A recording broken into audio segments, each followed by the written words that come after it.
Van de morgen, de squalband van de kniepen, krijgen we wat te drinken. Een vruchtensapje is het enigste dat ze zo'n juist met je 4 woorden gaan maaien. Zit je wekkie? Heb je hem nou ook honger?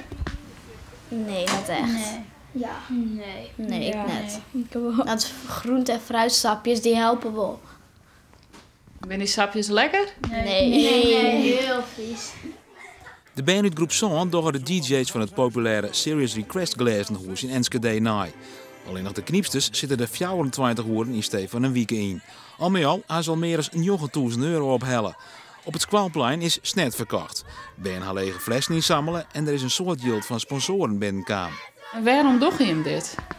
Voor het goede doel en om babysterfte terug te dringen natuurlijk. En ja, we hopen dat we zoveel mogelijk yield ophelden. En dat iedereen mij doet en ja. En wat gebeurt er nou met het yield?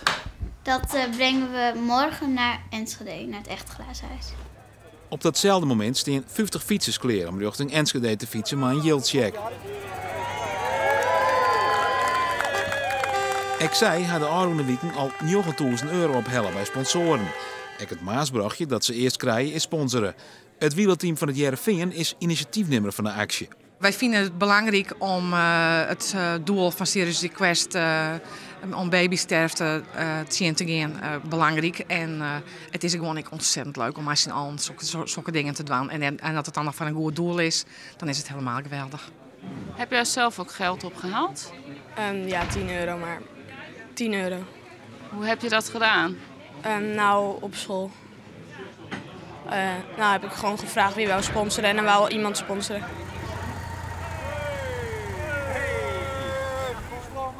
Zelfs de politie wordt hier al voor inzetten. Ja, zeker. We hebben toch die jongens die moeten veilig naar Enschede toe. En daar zijn wij voor. Ja. Want waarom doe je hem dit? Nou, ten eerste, het is ons gevraagd. We vinden het een heel leuk project. Dat moet je gewoon steunen.